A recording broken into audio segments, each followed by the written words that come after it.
sir निर्वाचन पाखे आसलानी door to door नेता माने कैंपेनिंग कलानी आपण काहाकू भोट दे बोली मन स्थिर करछन आम सर तो बीजेडी को देव सर ओडिशा रे सर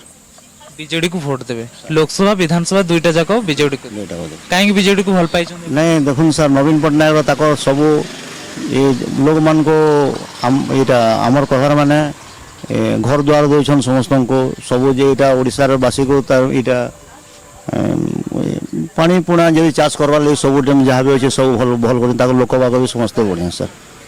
जो बीजेपी रो विधायक साजिथिले नावरी नायक सांसद साजिथिले नीतीश गंगदेव से आपण बहु 5 वर्ष रे केबे आसिना ना सर रियली एठे किसी काम करिना सर आपण जो विश्वास आशा करके तांको वोट देथिले आपण किछि लाभ मिलला किसी लाभ मिलना सर एबे जतबे आपण बीजेडी को वोट दे बोली भाबिचंती निश्चित भाव रे आपणकर से विकास करे बोली आपण भाबुछ हां करूछन सर करबे भी सर जतबे बबी बाबू आछुन आपण कोन कहउछन नहीं कहूँ ताको ये मैंने जेनटा कराई जाओ टिके भल करी करबे ता मैंने बोलुछु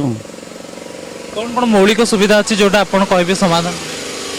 मौलिक सुविधा सब तो रास्ता घाट तो सब कर मिशन शक्ति तो सब कर सर सब लोक मान सब सब पानी पुणा सब आम पीएचडी सब देछन सर आम जो आसुलु सेपटे देखिलु संबलपुर NH55 पूरा खराब अवस्था किंतु एटी गोटे बिजु एक्सप्रेस हाईवे से बहुत भल लगुच राज्य केंद्र भितर कौन फरक देखिले रास्ता घाट रे रास्ता घाट आम तो यहाँ तो सब तो भल देखु सर ओडिशा रे सर ओडिशा रे नवीन पटनायक भल काम कर भल कार करते सांसद भावे बबी दास निर्वाचित हेबे आपन को लागुची हां हेबे सर सियोर हेबे हेबे